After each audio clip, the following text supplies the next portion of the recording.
Welcome to Awesome Movie Year, the podcast where we take a look back at an awesome year for movies, which is every year. I'm Josh Bell, film critic and writer, and I'm joined by my co-host.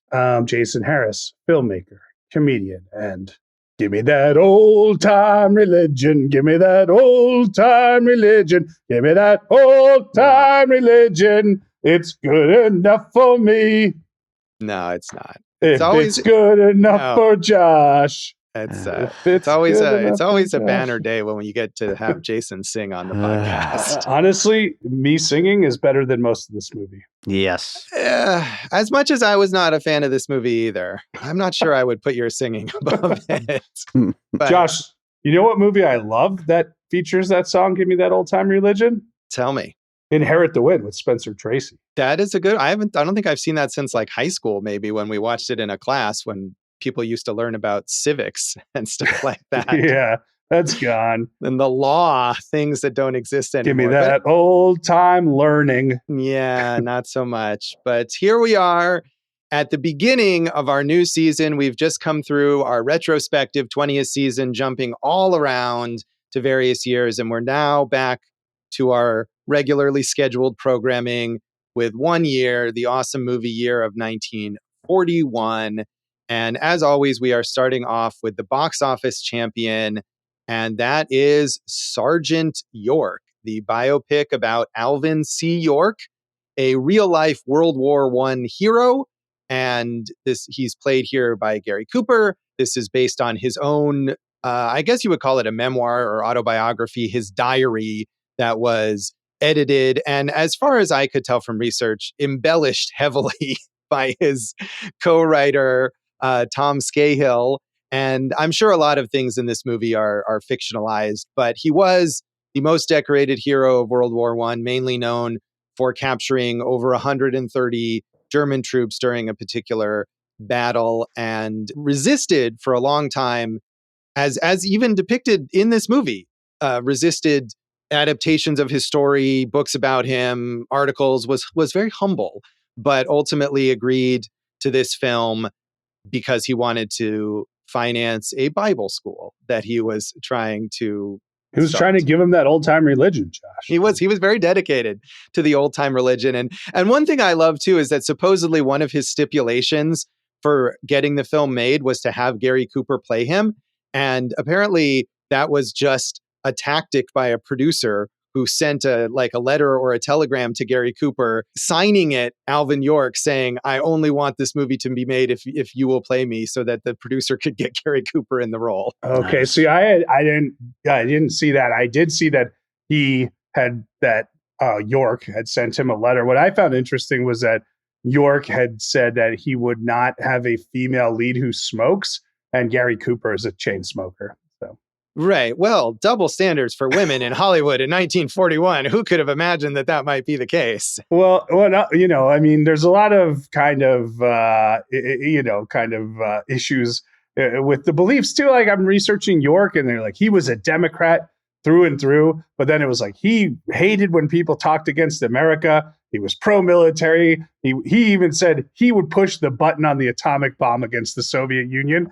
And like, hey, man, I get it. Strong country, strong defense. But pushing the button on the atomic bomb, maybe it doesn't sound like the most democratic theory of the day. But yeah, I mean, maybe Democrats in that era were a bit more more hawkish. Yeah, maybe so. But yeah, I too researched to the extent that it was available on old Wikipedia, the political affiliations of the various people involved in this film. And York comes out pretty well compared to some of the other ones, I think. All right. But maybe we'll get into that later. For now, this was, again, the highest grossing film of 1941, to the extent that we know these things, as I always say, prior to the 1980s, box office figures are fluid, to say the least. But it grossed $8.3 million on its budget of $1.7 million. And it was greatly boosted, sadly, by the beginning of World War II. This was released in July 1941, 5 months before the attack on Pearl Harbor that brought the United States into World War II. But of course, the war was already raging. in Europe. It was a huge topic and debate in the United States about whether we should get involved. York himself was very pro involvement in the war. He was very pro FDR. And once the United States did get into the war, that really boosted this film. It was used as a military recruitment tool. It was used as something they showed to encourage people to buy war bonds. So, I mean, as much as this film was popular, I feel like its popularity was really fueled by a very specific historical moment. I mean, we really should be zeroing in on the marketing aspects of war, you know? So if you have a movie right now about like Gaza or Israel or something, this is your chance to really break big with it. So. I mean, it happens. And I mean, we can talk about movies like American Sniper to cite something more recent where feelings of patriotism maybe are capitalized on and help bring a movie more prominence at the box office. This movie was not only a box office success, it was a big success with awards and with critics. It was nominated for 11 Oscars, including Best Picture, Best Director for Howard Hawks, Best Supporting Actor for Walter Brennan, who plays the preacher who encourages Alvin York to find his old-time religion, Best Supporting Actress for Margaret Wycherly, who plays Alvin York's mother, Best Original Screenplay, Best Black and White Art Direction, Best Black and White Cinematography, Best Score, Best Sound Recording. And it won 2 Oscars, Best Actor for Gary Cooper and Best Editing. So, I mean, that's huge. I'm sure as we get along this season, we'll have a number of other multiple award nominees, but that's up there with one of the most awarded and most nominated movies of this year. To reiterate from our Only Angels Have Wings episode, this is the only nomination Hawks ever got for Best Director. And you look at his filmography and you're like, what happened here? What are we doing? Yeah, I mean, and it's not like Hawks was some obscure art house director. I mean, he made many, many, many big hit films, acclaimed films, classic films.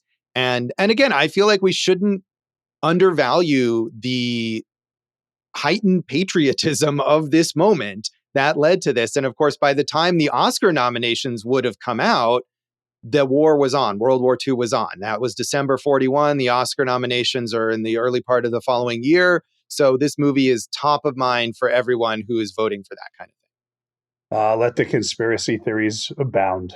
I mean, I don't think it's a conspiracy. I think it's just the idea of like what people are thinking about. I agree with you. I'm saying I could see conspiracy theorists saying like, well, clearly they made this movie and had inside information as to when the U.S. would get involved in World War II and released it according to that pattern.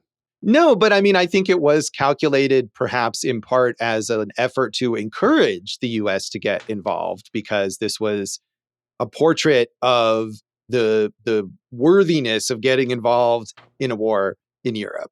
Well, so I would agree that we needed to be involved in that war. Yeah. But I mean, in terms of what the producers and the studio were thinking releasing this film, I think that was part of the motivation. And, you have to realize now it's very different. But during World War II, Hollywood was so like overtly involved in promoting every aspect of the war. And, right. War bonds, you watch old movies and a lot of them have the little tag at the end, like buy war bonds in this theater.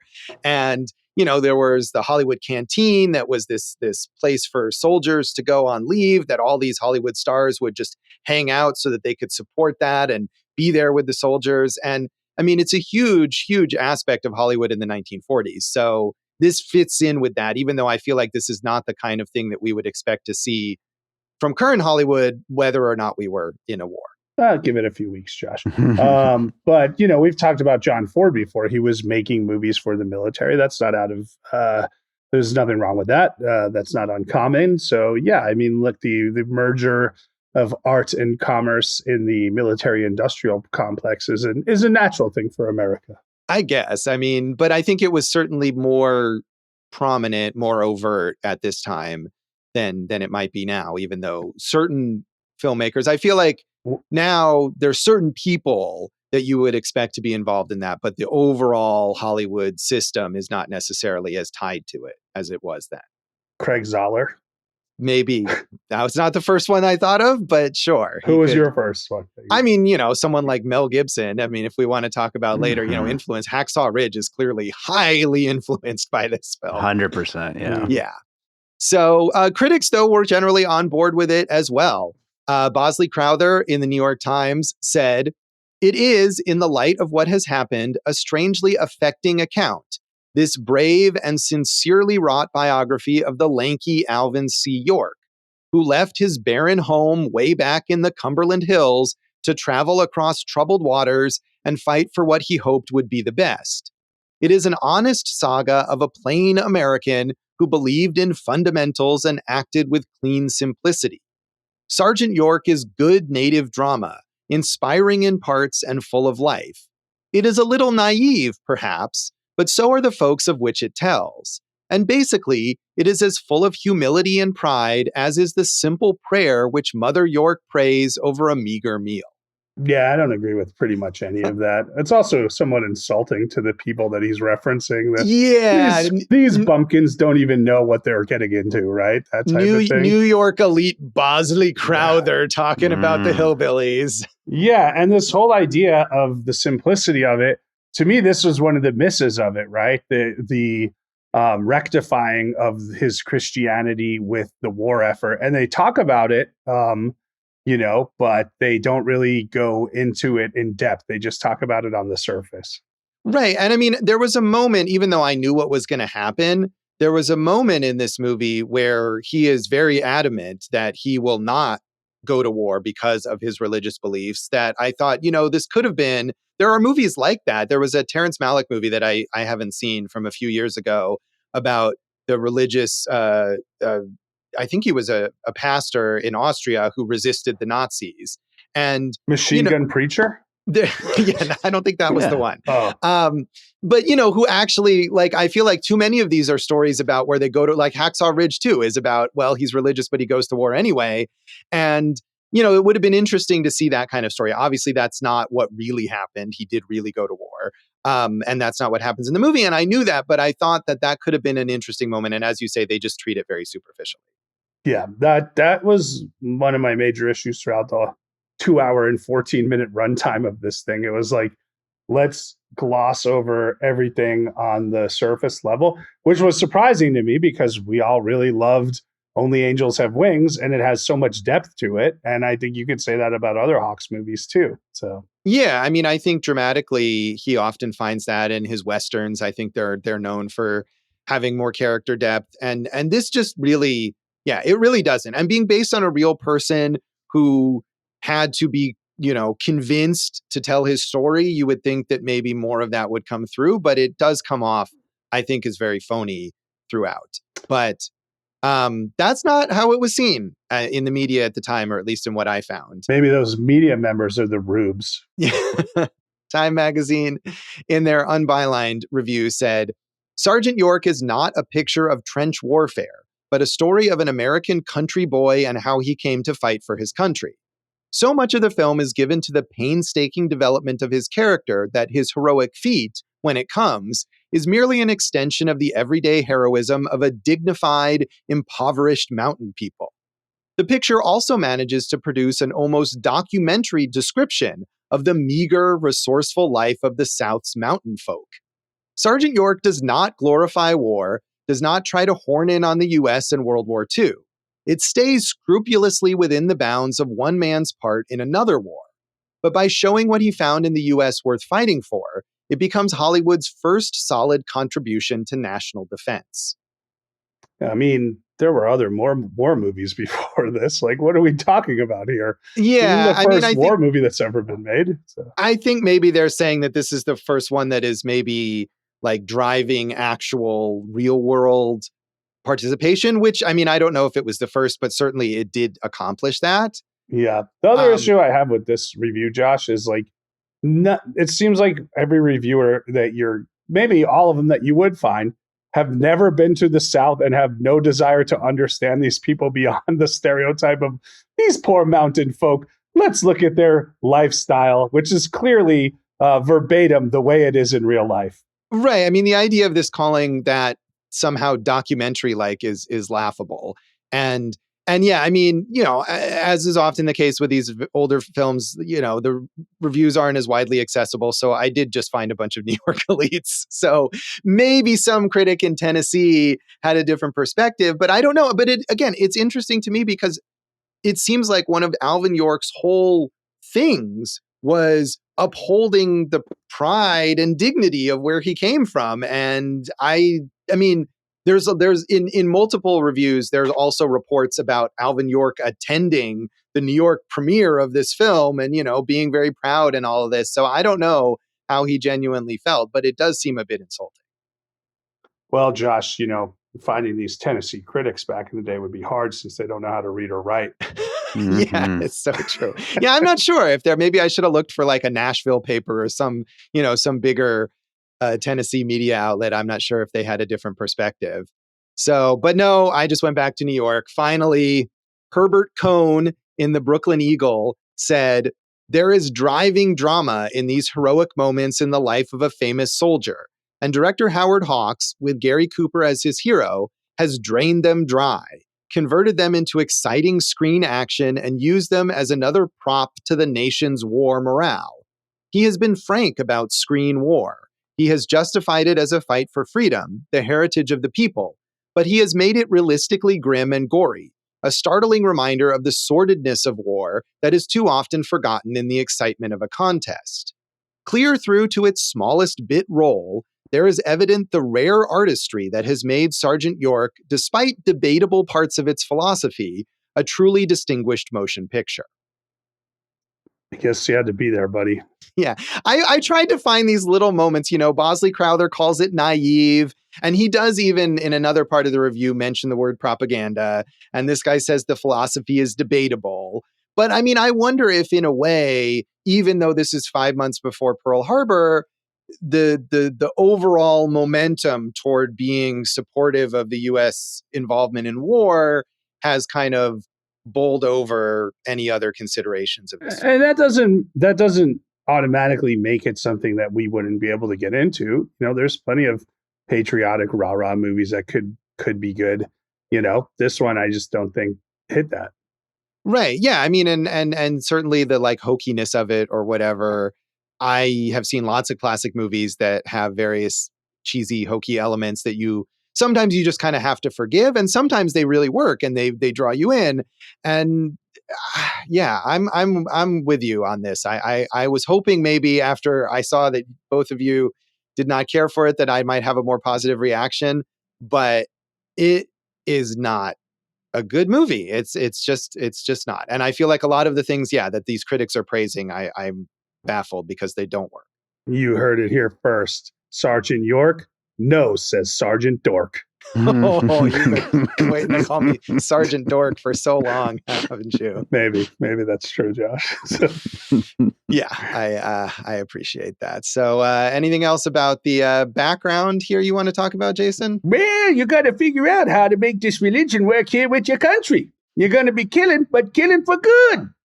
That's a pretty good Walter Brennan impression. I like actually. it. Yeah, I like this. I feel like Jason, when you can get hone in on the less likely, we got Bruno S. or Walter Brennan. If we can get some impressions like that, you'd think maybe you'd be doing a Gary Cooper impression or someone like that. But no, it's Walter Brennan. Plenty of people could do that. Yeah. Give me the guys. Rich Little. You take the big ones. I'll take the ones that nobody knows. Yeah. So I don't think any of us had seen this film before. Right, Jason? Had you seen this? I had not. Obviously, we all knew about it, but hadn't seen this one, Josh. And Hawk. This is our third Howard Hawks film, actually, that we've talked about on the podcast after Only Angels Have Wings that you mentioned, as well as Gentlemen Prefer Blondes, a favorite of mine from 1953, one that Jason did not care for at all. And had you seen other Hawks films though beyond those ones that we've discussed? The ones, Bringing Up Baby, we didn't really cover that, did we? No, we didn't. His Girl Friday, we didn't cover that, did we? Right. No, we didn't do that one either. So then my answer is yes, Josh. Okay. Yes, so those more on the comedy side of Hawks's filmography. Yeah, but those kind of screwball comedies that I know you love with the Hawksian women, like, man, nobody does Hawksian women better than Hawks. True. Although to be like, I do love screwball comedies, but weirdly, most of the Hawks comedies I've seen, I don't really love. I don't like Bringing Up Baby at all. I think we talked about this in our Only Angels Have Wings episode. And 20th Century, another famous one I really don't like. And even His Girl Friday, I'm mixed on. So maybe I should see that again. I don't know. But I feel like I've enjoyed the dramas or some of the different genre stuff that he's done a bit more. Not this one. Not this one. Yeah, I mean, I think we talked about it. I love His Girl Friday, but really, Only Angel, and I've seen Rio Bravo also, but Only Angels Have Wings was a top 10 first time watch for me last year, and I think you agreed with that, didn't you? I did. Yeah, that was great, and I feel like that actually integrates because it's a serious drama, but it has a lot of the banter, and it's got Jean Arthur as kind of the Hawksian woman there, and the fun supporting characters, and a lot of the strengths that he brings into other genres all kind of put together in that film, even though the warlike action with the flying and everything. I mean, so that's something to talk about in the next segment. But when I saw, Hawks, Sergeant York, war movie, well, I love the aviation scene so much, and Calling Barranca, and Only Angels Have Wings. And I thought, like, I was kind of excited to watch this, and then I wasn't excited at all. Yeah.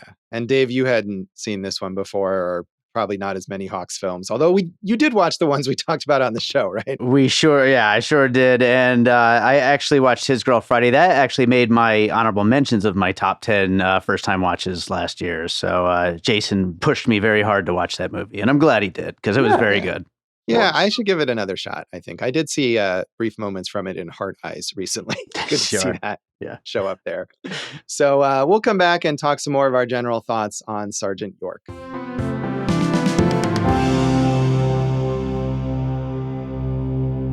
Welcome back to Awesome Movie Year in this premiere of our season on the films of 1941. We are talking about box office champion Sergeant York, and we didn't like it. No, we didn't. It's a fair thing to say here. I think, good place to start would be the structure. I mean, the movie's called Sergeant York, and he gets into the Army maybe an hour into it, really, I would say. Yeah, maybe a little more even. The battlefield stuff doesn't start until an hour and 40 minutes in. Right. And that's what you're like, oh, this is going to be Howard Hawks' jam, right? This is what he's good at. And it wasn't bad. It just didn't wow me like those aviation sequences in Only Angels Have Wings or the fast talking hippity dippity doop doop doop in His Girl's Friday. Yeah. I mean, that was the best part of it, I think. And agreed. I agree that it maybe didn't wow me as much as like those aviation sequences. And it's clearly done, on sound stages and stuff. But he's great at staging that. And I think maybe part of the problem is that York, his heroism is based on one battle. So we see that battle. And I think Hawks does a good job of showing you what he did and why it was like something that people were amazed by and how important it was. And I agree a bit with those early reviews the reviews that I read that said it doesn't try to sugarcoat the horror of war. I mean, it is 1941, so we're not showing something like in Saving Private Ryan or whatever, but for a movie from that time period that has to abide by the production code, I think it showed you that, people just die indiscriminately and it's awful and it's terrifying. And there's, in a way, York, as much as we've spent the entire rest of the movie establishing how upstanding and competent and whatever he is, he kind of just gets lucky in a way to save all these people. Well, I mean, look, they did showcase his sharpshooting skills when he's in that, kind of turkey trot competition there, and also in basic training. So to me, I didn't mind his excellence. I would argue with me, and that's another issue that I have to work out between myself, Josh. But one thing in the battle sequence that did confuse me is, okay, so he captures all these Germans, and then his buddy, the New Yorker, I'm from New York, it's me, I'm from New York, that guy, right? They throw a grenade at him, and it kills him, but the grenade just is smoke. There's no explosion, there's no anything. It didn't, that like, I thought was a lesser effect than the rest of the sequence. Yeah, I mean, and I think that's just a product of what you can show in a movie from this time period.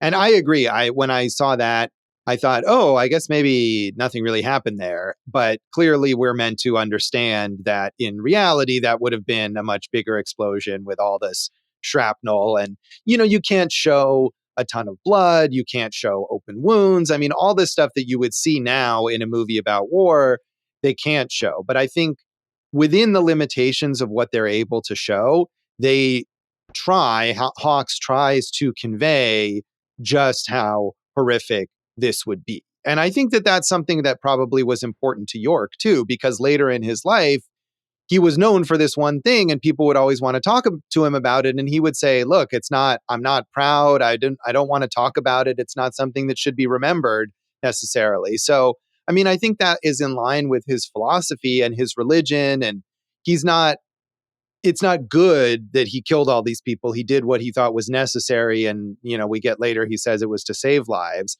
So, I mean, I think that was the only stretch of the movie where I felt like maybe there's a little complexity and maybe this is got some of the grit and the earthiness that I would hope for from a movie like this. You're talking about complexity. They had it there in the palm of their hand, right? Because he's this, drunkard who doesn't really he's a no good Nick. That's not a Tennessee term, Josh, but but he's a rapscallion, and then he finds religion.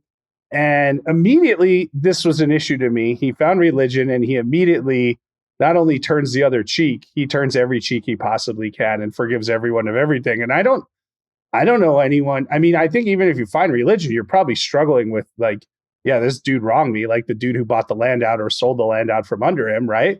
Like, that's still got to be hard to be like, yeah, I forgive you. But we get to this point where he's devout and he believes in the Bible. And then he's like, well, how can I go to war? I'm a Christian. I don't believe in killing people because, of course, Christians throughout history have never killed anyone for no reason at all or for reasons, right? Yeah, but let's give him credit that he's trying to actually apply the lessons of Jesus Christ to his life. Yes, that wasn't my issue. That was just an aside on the evils of that organized religion. And all organized religions have evils with them. But my point was, so he's talking to the preacher and he's like, well, how can I rectify this? I'm a Christian and I got to go to war. And then it's like, and basically it comes down to, well, you're an American, so it's good. Well, it's okay. And it's like, but I'm Christian, but you're an American Christian, and then he gets into the boot camp and they really, really lay it on the exposition thick of like, well, killing is bad, but think of who you are killing and who you are killing for. Don't you think you have a right as an American Christian to stand up for yourself? And that's when it became like, let's just play Yankee Doodle Dandy and, all drape ourselves in the flag. And it wasn't an effective conversation, and there was nothing below the surface. And I don't want to keep saying we've seen better versions of it in Hawks movies, but we have. We've seen much deeper character development in other movies of his. Yeah, I mean, I think like I was saying earlier, you have a moment, even though we know what York is going to do because he's a real person and he really did it, but we have a moment where you think he's going to really embody these values, right? In a way, because he's so naive, he's such a simpleton, like he takes it at face value. And he's not like so many of these Christians like we're talking about who twist this religion for their own ends or twist these teachings into what they want them to be. He's saying, no, look, the book says don't kill, so I'm not going to kill. And we have a chance maybe for this pure-hearted guy to stand up for something. And that's not what happens, right? He takes the book about American history, which surely is not slanted in any way. This book from 1940 or from 1918 of American history reads all about that. Basically, the commander who gives it to him essentially tells him that this is, as valuable as the Bible. It should be taken with the same solemnity as seriousness as the Bible.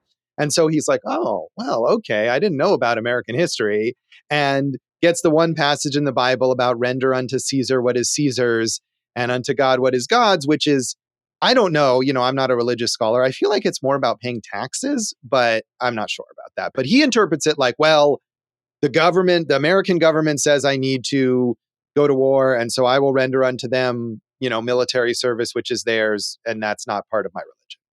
So, this whole thing with the book and, dude, I know it's, based on or inspired by his real life, but I was so excited because I was like, okay, we see he's a bad guy. We see he's a sharpshooter. We see he's not afraid to fight, right?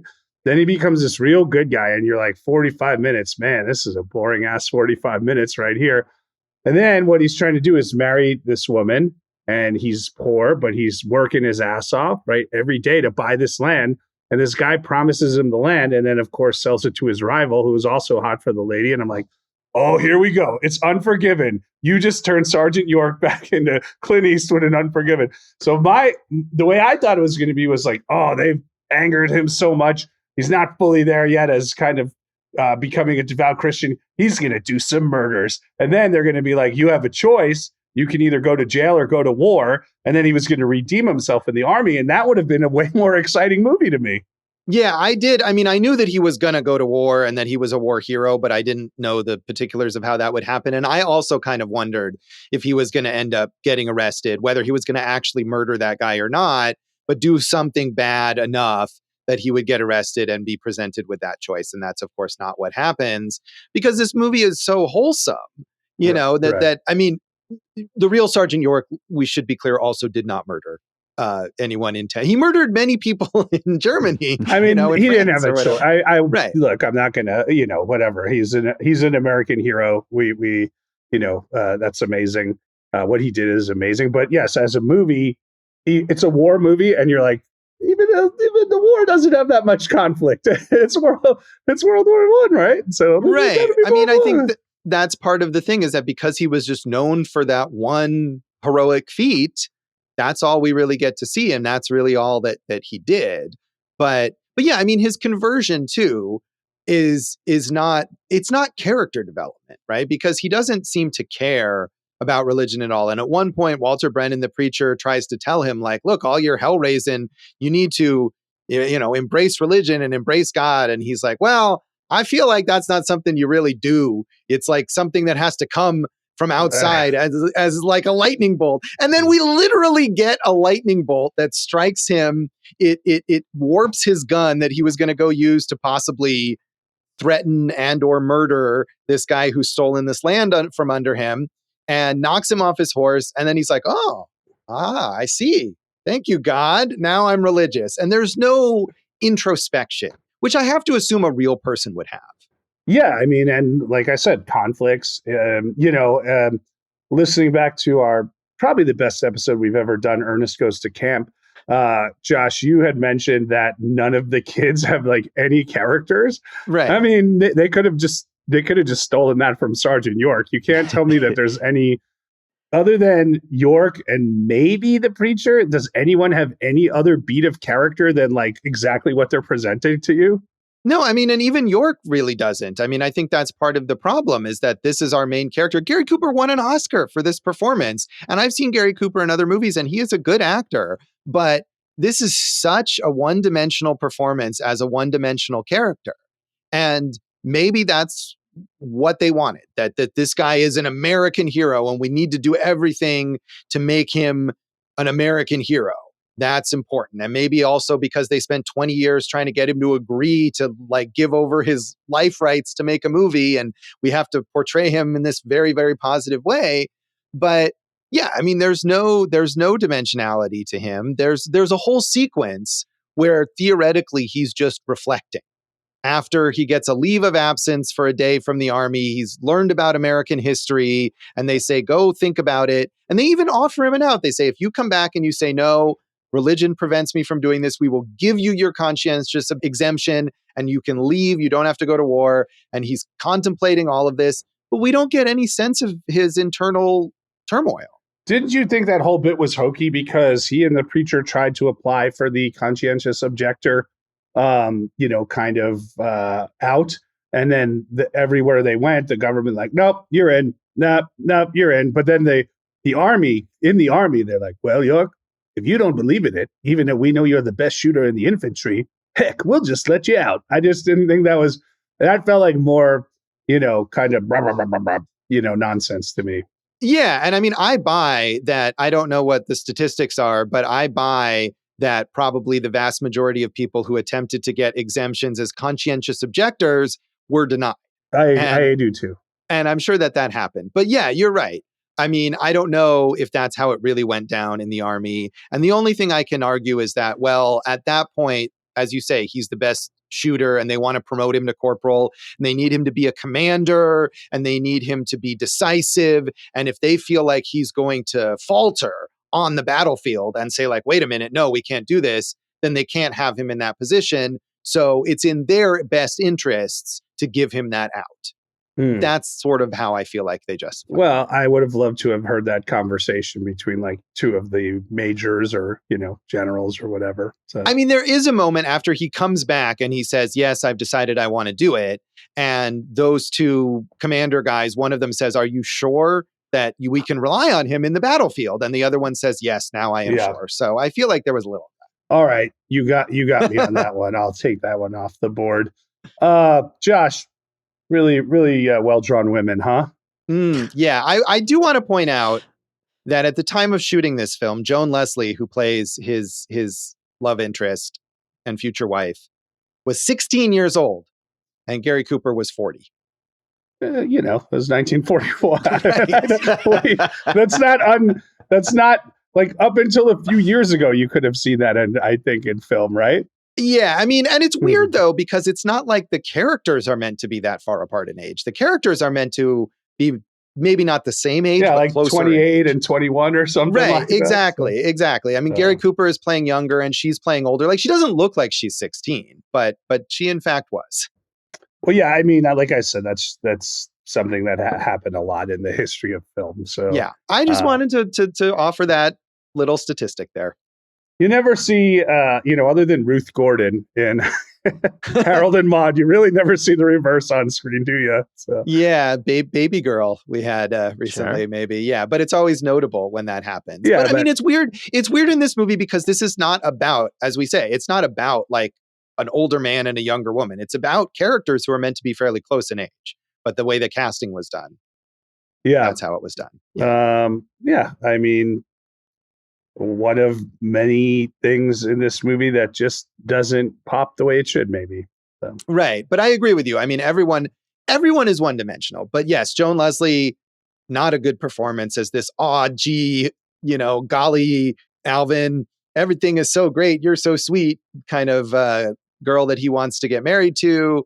And his super pious mother, Margaret Wycherly, who was nominated for an Oscar for this role. And all of them, even the preacher. The preacher seems like he maybe has some other stuff going on because he's a little more worldly, it seems like, for whatever reason, than other people in this town.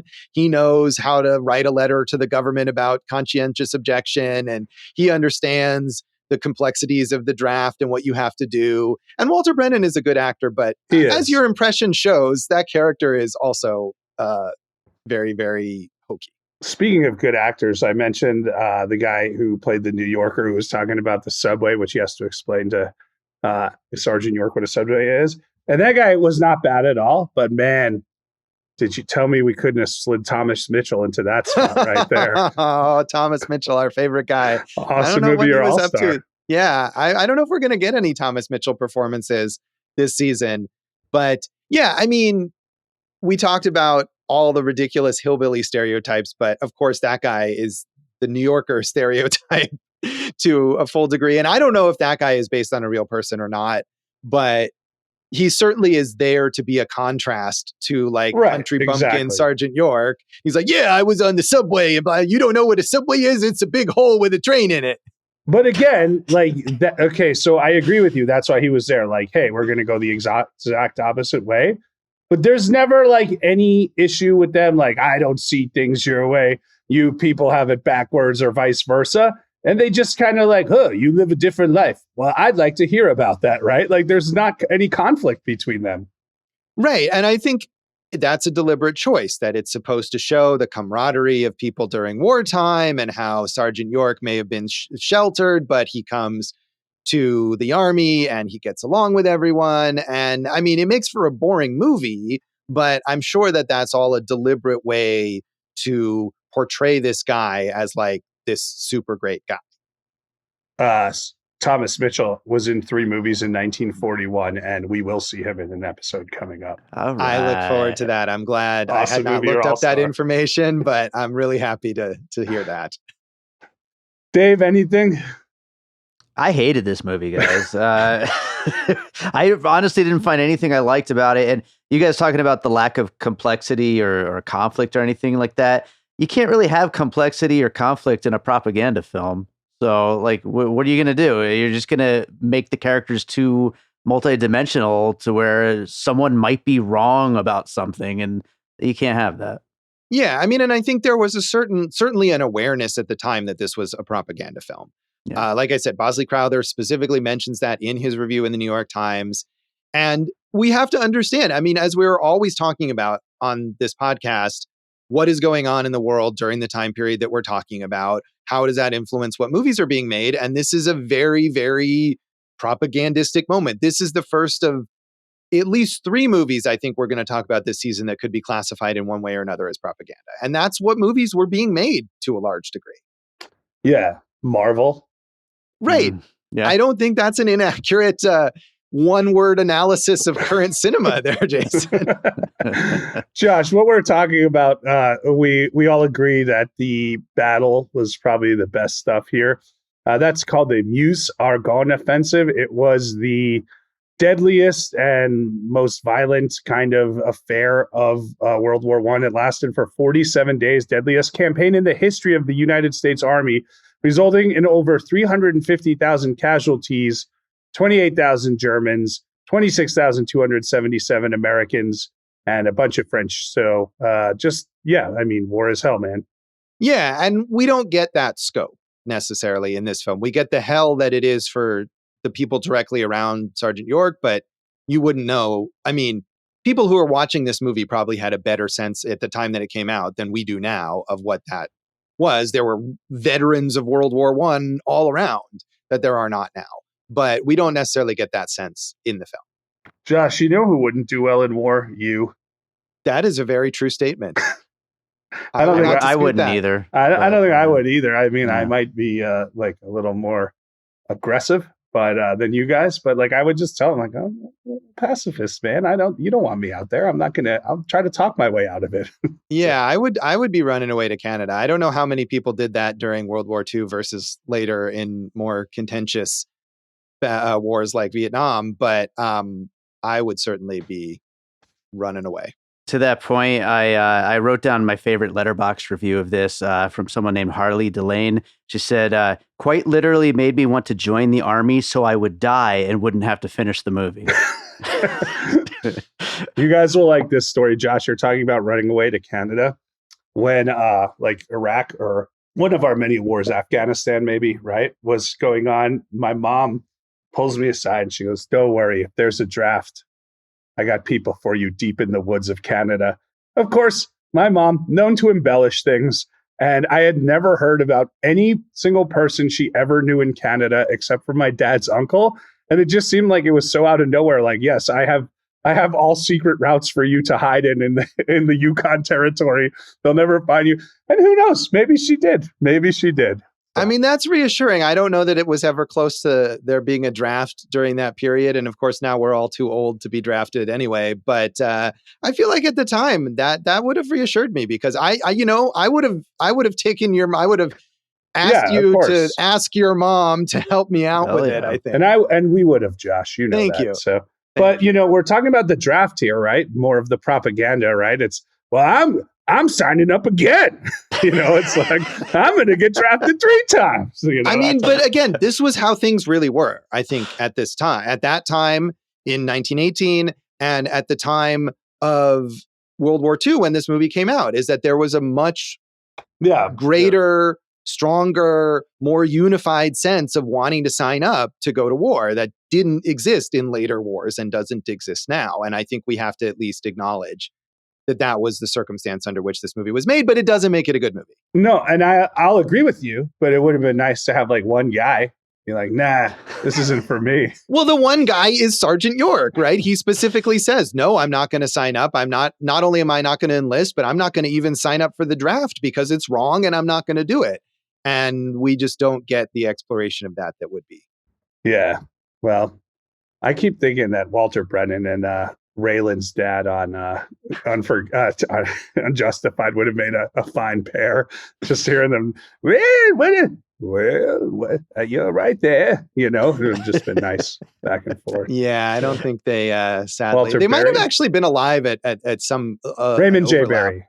Yeah, but Raymond J. Barry was probably a child at the end of Walter Brennan's life, so I don't know that really would have. We've talked about Walter Brennan before on the podcast, haven't we? Or maybe we haven't, but I don't think so. There's really a lot more he's like one of the most decorated actors there's been. So I hope we get to something else with him at some point. Yeah, but anyway. yeah. I mean, he was incredibly prolific, and he was known for being in a lot of Westerns, and he did work all the way into the 1970s.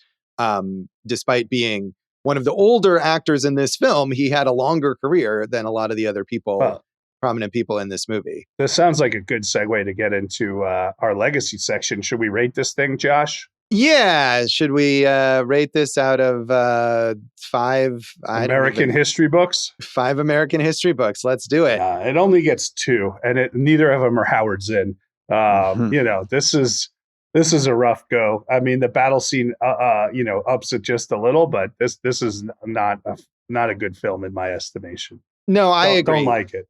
I give it a 2 as well. And I mean, and Hawks is obviously like a professional, and he puts this together, and it, the battle scene is good. And some of we didn't even really talk about the last part of the movie where York comes back and he gets all this praise and accolades and whatnot.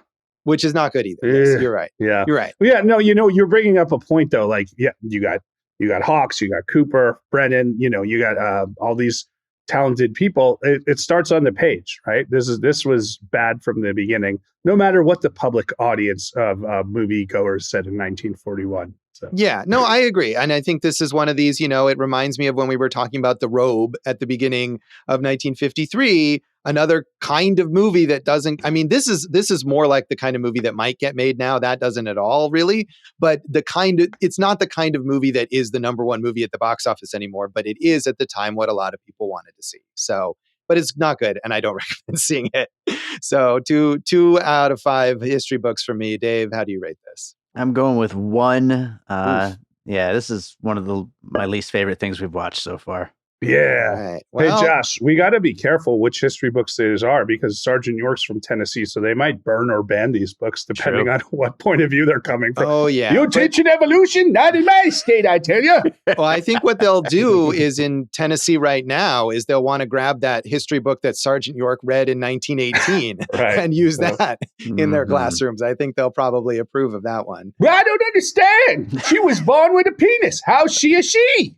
Oh, good. Let's get that in there, too. Let's come back and talk about the legacy of Sergeant York.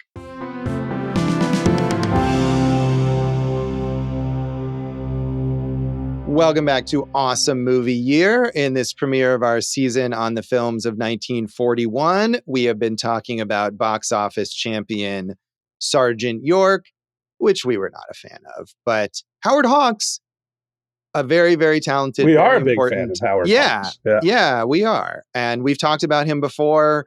Gentlemen Prefer Blondes, Only Angels Have Wings. I personally think those are both great movies. Jason only thinks one of them. I would rather watch Gentlemen Prefer Blondes again over this. But I mean, I like Bringing Up Baby. I love His Girl Friday. Rio Bravo is something. I mean, you're talking about the Westerns, The Big Sleep, right? I mean, that's not a Western. We're going in a more noirish direction there. But I mean, so look, he's as good as it gets as American film directors go.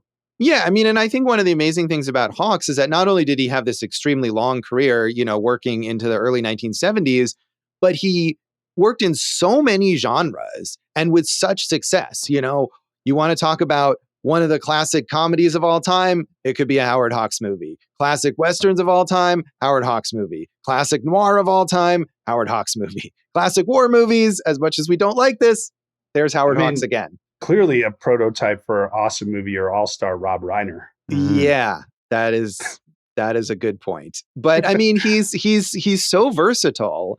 And it's not like he tried a lot of things, but he's known for just this one genre. He is really known for all of these genres, which is amazing. And this is one of those things where you look back at, like, the Academy, like the Oscars, and you're like, same thing we did with Hitchcock. We're like, really? One nomination for this dude? No nominations for that dude ever? Okay. That shows just how much you know about what you're doing. Right. As we said earlier, this was the only time he was nominated for an Oscar for Best Director, and he didn't win. He did get an honorary Oscar in 1974. And I mean, certainly is up there in the pantheon of great directors. I mean, just in 1941, he and Gary Cooper made another movie together, like 5 months after this, Ball of Fire, which I haven't seen, but is a screwball comedy. So, I mean, to just do that within the span of 1 year. Amazing. I don't hope that's just good. I hope that's great. Ball of Fire. Yeah, great Ball of Fire. Thank you for that, You're Jason. Welcome, Josh. Gary, Josh, speaking of legendary directors who were going to come up on it, maybe we should save all of the talk about for that episode. John Huston was one of the co-writers on this. He was, yeah, one of four, I think 4 or 5 writers on this film. And we will be talking about John Huston very soon, but we should acknowledge that his contributions are here as well. Right. Another one of the writers was Howard E. Koch, who was blacklisted, but he had he's acted in a number of films that got an Academy Award and Golden Globe noms. He was in The Cardinal and Chinatown, and so good work out for him. Yeah. Gary Cooper, of course, was a huge star all the way back to the silent era. And this was kind of at the height of his fame. Again, he worked with Hawks just a few months later in Ball of Fire. I mean, some of his later major roles, The Pride of the Yankees, For Whom the Bell Tolls, The Fountainhead, High Noon, which is, in terms of political complexity, the opposite of this film, I think. A movie that tells a very simple, straightforward story, but has a lot of moral dilemmas that it really thinks through. And he won another Oscar for that one, as well as his Oscar for this. And I was curious, about the political affiliations of the people involved, because this is certainly the kind of movie that if it was made now or for people watching it now is very much conservative coded, let's say. And Hawks was, I think, a Republican. Cooper was definitely a very dedicated Republican and campaigned for Republican candidates. So they were on that side, but not everyone involved in this movie. York was an out-and-out Democrat. Right, exactly. York was a Democrat. He was a huge FDR supporter. Joan Leslie, also a lifelong Democrat, campaigned for Adlai Stevenson. Walter Brennan, we're saying nice things about Walter Brennan, and he had a great long career, very entertaining to watch. Won 3 Oscars for Best Supporting Actor before Sergeant York, worked on TV. Thought Richard Nixon was too liberal and was known to have celebrated the assassinations of both Martin Luther King and Robert F. Kennedy. Man, can't really do this impression for a little bit now, can I? Josh, speaking of that kind of patriotism that was kind of going through this, there were reports that like people would watch this movie, young men, and then sign up right there for the the draft, walk out of the movie, walk right into the military recruiting office. When Cooper won the Academy Award, our friend James Starr presented it. That got bad really fast. And he was wearing his uniform as a lieutenant in the Air Corps at that point in time, Army Air Corps. So one other thing, Josh, York's division was the 82nd, which became the 82nd Airborne, I believe.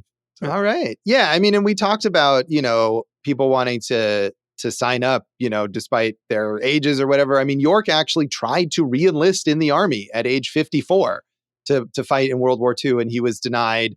But he did get a sort of honorary commission in the Army Signal Corps and toured bases and was sort of an inspirational figure and all that. I mean, he had a long, good life. He had 10 children with his wife, died in 1964, and had a horse named after him. Sergeant York the horse was a military, has his own Wikipedia entry. Sergeant York the horse was a military horse, served at the state funeral of Ronald Reagan, and in 2023 was awarded the Animals in War and Peace Distinguished Service Medal by the U.S. Congress. Well done, Sergeant Horse. Sergeant York the horse, yes. I'd watch that movie.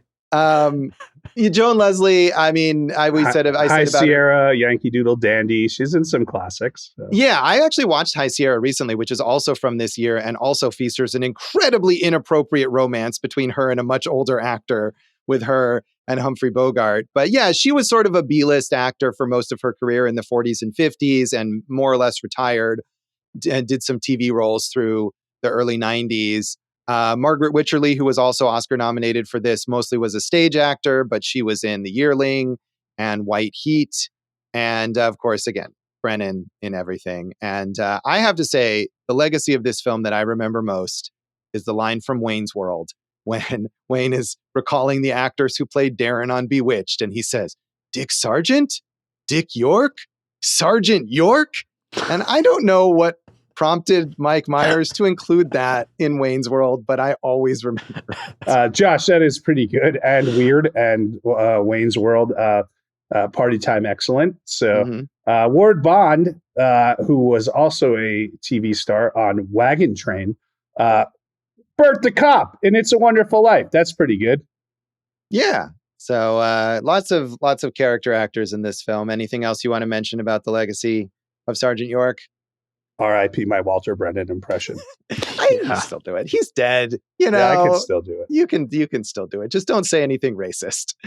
You know, it would be too accurate. It would be accurate, yes, but maybe don't include that. So, yes. Thank you, Josh. Now I'll have to reassess how I was going to do it because you know me, I was just going to spew lots of racism out there. I mean, you want to be accurate in your impression, so maybe that could have been that. So no, we'll hope not. But that is Sergeant York, and that is this episode of Awesome Movie Year. You can recruit us online and on social media. If it's appropriate only, please. Thank you very much.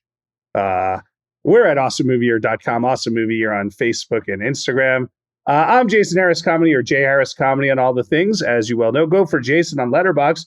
Come see me at Jimmy Kimmel's starting in March. We have earlier shows, Sunday nights at 6 p.m. Dave, you got no excuses, you little bitch. Come on out. All right. That is the way to promote your show, is to insult your friend and collaborator. He's right, though. Yes. All right. You can find some old things for me at joshbellhateseverything.com. I am at Josh Bell Hates Everything on Facebook, at Signal Bleed on Blue Sky, and on Letterboxd. And if you're on Letterboxd and you watch this film or any of the movies we talk about on the show, tag your review Awesome Movie Year. We would love to know what you think. And check out our producer David Rosen's awesome podcast, Piecing It Together. Check out Piecing It Together wherever you listen to podcasts. Follow us on social media at Piecing Pod. And since this is the beginning of a new season, I'll also remind you to check out the Produced by David Rosen Patreon, where we just posted a bonus episode on Les Samurai. And there's a bunch of other great bonus content over there from Awesome Movie Year, Piecing It Together, and my music career. And could I just say, Dave, on the next Pop-Ups album, maybe you throw a little song in there for us, Sergeant Yorkie? I don't know. Or maybe that horse. Horse. Yeah, you might as well expand those albums to include horses. Yeah. Jason, what's in our next episode? Josh, hey, look, it's John Huston. It's our first feature episode. I'm super pumped. The Maltese Falcon. So tune in next time for the Maltese Falcon, and thanks for listening to Awesome Movie Year. Thank you for listening to Awesome Movie Year. Make sure to follow Awesome Movie Year on Facebook, at Awesome Movie Pod on Twitter, and at Awesome Movie Year on Instagram. And if you like the show, review us and rate us with 5 stars on Apple Podcasts.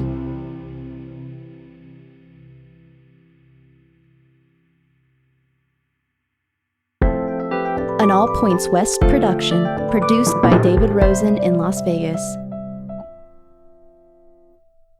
I didn't say nothing wrong, I tell you.